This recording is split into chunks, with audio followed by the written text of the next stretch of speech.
आज हम देखेंगे क्लास 10th अध्याय 12 जिसमें पढ़ेंगे हम विद्युत। विद्युत के अंदर पहला क्वेश्चन बनता है विद्युत धारा की परिभाषा एवं इसका एसआई मात्रक लिखिए।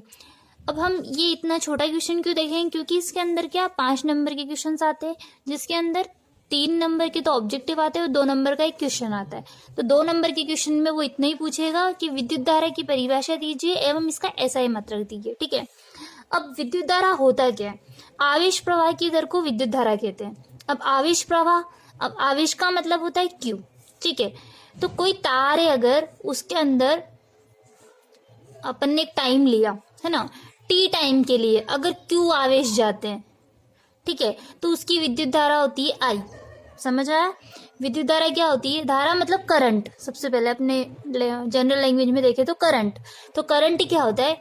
अगर किसी तार में टी टाइम के लिए क्यू आवेश अगर अपन ने प्रवाहित किए, ठीक है, तो क्या होगा? उसकी विद्युत धारा होगी आई। तो विद्युत धारा का क्या होगा? विद्युत धारा इक्वल्स टू आवेश अपॉन समय। ठीक है।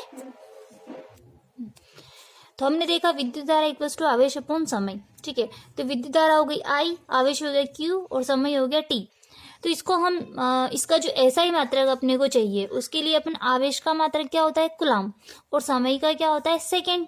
ठीक है। तो इसका एसआई मात्रक होता है कुलाम पर सेकंड, और इसका एक और मात्रक होता है जिसको हम बोलते हैं एम्पियर, जिसे शो करते हैं ए से। ठीक है। अब हम दूसरा क्वेश्चन देखते हैं। विद्युत विभव किसे कहते हैं? इसका मात्रक लिखिए। ठीक है। और इस क्वेश्चन को एक और तरीके से पूछा जाता है कि विभवांतर किसे कहते हैं? इसका मात्रक लिखिए। ठीक है। तो हम ये दोनों क्वेश्चन का एक पार्ट देखते हैं। क्या होता है विभव? विद्युत क्षेत्र में एकांक आवेश को एक स्थान से दूसरे स्थान तक ले जाने में जो कार्य करना पड़ता है उसे उस बिंदु का विद्युत विभव कहते हैं। अब इसका मतलब समझते हैं। विद्युत क्षेत्र में, एक विद्युत क्षेत्र किसको बोलते हैं अपन समझ चुके हैं। अगर किसी तार में विद्युत जाती है तो उसके आसपास का जो क्षेत्र होता है उसको विद्युत क्षेत्र कहते हैं। ठीक है। अब विद्युत क्षेत्र में एकांक आवेश को, मतलब ये हो गया अपना विद्युत क्षेत्र। ठीक है। इसमें एकांक आवेश मतलब ये क्यू, ये एकांक आवेश लिया। इस एकांक आवेश को इस स्थान से अगर दूसरे स्थान तक ले जाएंगे अपन, एक स्थान से दूसरे स्थान तक ले जाएंगे। अब यहां से यहां तक ले जाने में जो कार्य करना पड़ता है, ठीक है, उसे क्या कहा जाता है? विभव कहा जाता है। क्या कहा जाता है? विभव कहा जाता है। जो अपन ने पढ़ा ना विद्युत विभव किसे कहते हैं। तो विद्युत क्षेत्र के अंदर एकांक आवेश को एक स्थान से दूसरे स्थान तक ले जाने में जो कार्य करना पड़ता है उसे उस बिंदु का क्या कहा जाता है? विद्युत विभव कहा जाता है। ठीक है। इसे विभवांतर भी कहते हैं। तो किया गया कार्य मतलब एक बिंदु से दूसरे बिंदु तक ले जाने में जो कार्य करना पड़ता है वो कार्य, और किसको? एक आवेश को। तो क्या होगा? कार्य अपॉन आवेश। विद्युत विभव को हम V से डिनोट करते हैं। कार्य मतलब W, ठीक है, वर्क, ओके, और आवेश मतलब Q। ठीक है।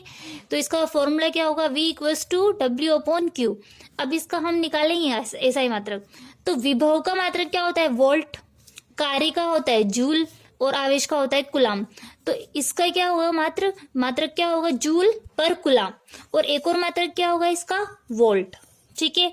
तो अगर ऑब्जेक्टिव में पूछा जाए कि विद्युत विभव का मात्रक क्या होता है, एसआई मात्रक क्या होता है, तो तुम्हें जूल पर कुलाम पे भी टिक करना है अगर आता है तो, अगर वोल्ट आता है तो वोल्ट पे भी टिक करना है। ठीक है। ये दोनों इसके मात्रक होते हैं। अब एक और क्वेश्चन पूछा जाता है 2 नंबर के अंदर कि ओम का नियम लिखिए। ठीक है। ओम का नियम क्या होता है कि जैसे पहले एक थ्योरी लिखनी पड़ेगी थोड़ी सी, कि 1827 में जर्मन वैज्ञानिक जॉर्ज साइमन ओम ने नियम दिया था। ठीक है। तो ये नियम काय के ऊपर दिया था? एक तार में जो धारा बहती है, मतलब जो करंट बहता है उसके ऊपर दिया था। उसने क्या बोला था? अपने घर में अपन ने पंखे देखे होंगे, ठीक है, जैसे जैसे उसका वोल्टेज बढ़ाते हैं, जैसे जैसे पंखा तेज होने लगता है, ठीक है, तो वैसा ही एक इसमें दिया था कि जैसे जैसे हम क्या करेंगे, वोल्टेज बढ़ाएंगे तो करंट बढ़ेगा। समझ आया? समानुपाती का मतलब क्या होता है? अगर V को बढ़ाया जाएगा तो I भी बढ़ेगा।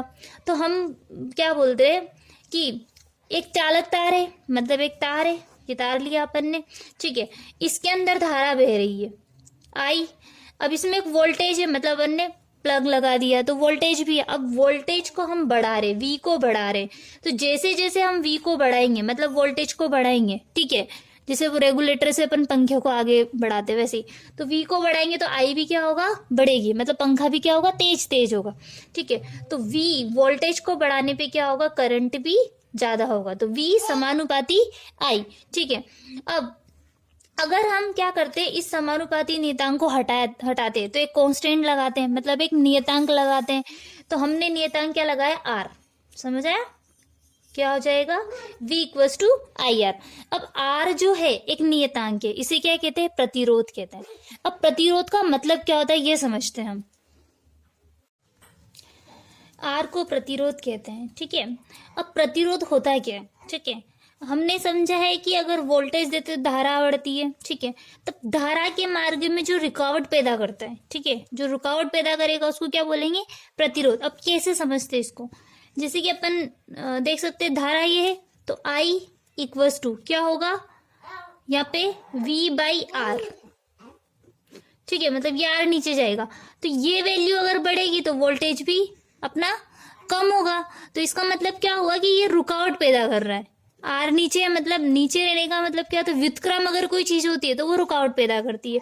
तो इसकी डेफिनेशन क्या होगी, धारा के मार्ग में जो रुकावट पैदा करता है उसको क्या बोलते हैं, प्रतिरोध बोलते हैं, ठीक है। अब जो ये प्रतिरोध है इसका जो एसआई मात्रक है, ये ऑब्जेक्टिव में पूछा जाता है कि आर का एसआई मात्रक क्या होता है, मतलब प्रतिरोध का एसआई मात्रक क्या होता है, तो क्या होता है, ओम होता है, ठीक है।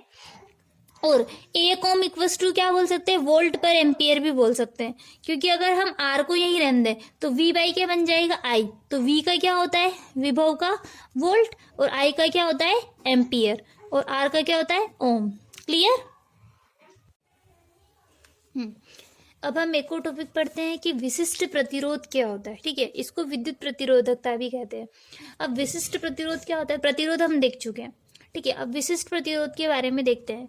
तो क्या होता है कि जब एक चालक तार के अंदर हम करंट पास करते हैं तो उसका कुछ प्रतिरोध होता है, ठीक है। तो जो प्रतिरोध होता है वो क्या होता है, इस चालक तार की लंबाई की क्या होता है, समानुपाती होता है, जितना लंबा तार लेंगे उतना उसका प्रतिरोध होगा। तो ये अपने ने इक्वेशन 1 बना ली। अब ये चालक तार है, तो अपन ने तार देखा होगा, ये तार होता है, तो इसके अनुप्रस्थ काट का क्षेत्रफल, मतलब ये कितना मोटा है, ठीक है, तो इसके अनुप्रस्थ काट का क्षेत्रफल जो है ये व्युत्क्रमानुपाती होता है, मतलब ज्यादा अगर क्षेत्रफल होगा तो प्रतिरोध कम होगा। मतलब बोल सकते हैं कि पतला तार लेंगे तो उसका प्रतिरोध अपना कम होगा, मतलब ये एरिया अपने को देखना होता है, ये बढ़ गया, अगर ये मोटा हो गया तो प्रतिरोध क्या हो जाएगा, ज्यादा हो जाएगा, ठीक है।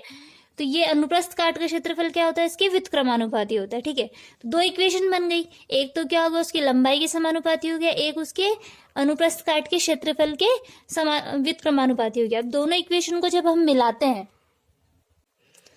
तो हमें क्या मिलता है, आर समानुपाती एल बाई ए, एल मतलब लंबाई और ए मतलब क्षेत्रफल, ठीक है। अब हम इसको हटाते हैं, अगर समानुपाती नियतांक को इसको हटाते हैं चिन्ह को, तो क्या लगाते हैं, एक नियतांक लगाते हैं। तो हमने ये क्या लगाया, रो क्या लगाया, एक नियतांक लगाया। ये रो क्या होता है, अपना विशिष्ट प्रतिरोध होता है, समझ में आया, ये एक नियतांक होता है और इसका नाम क्या होता है, विशिष्ट प्रतिरोध, ठीक है। अब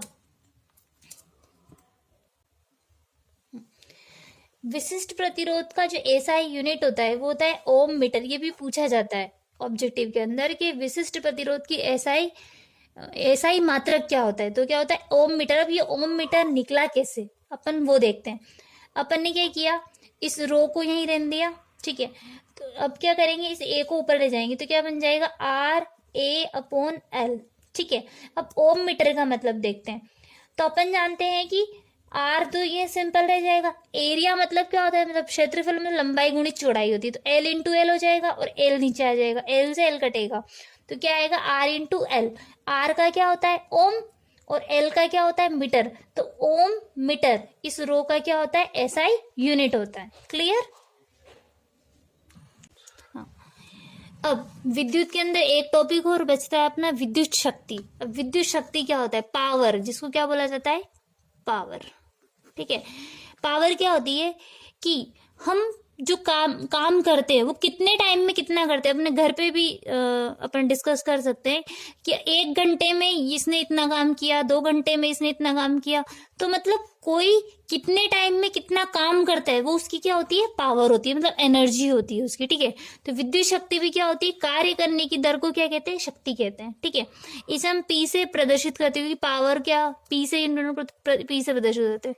इसका जो एसआई मात्रक होता है वो होता है वाट। क्या होता है, वाट। इसको हम डब्ल्यू से डिनोट करते हैं।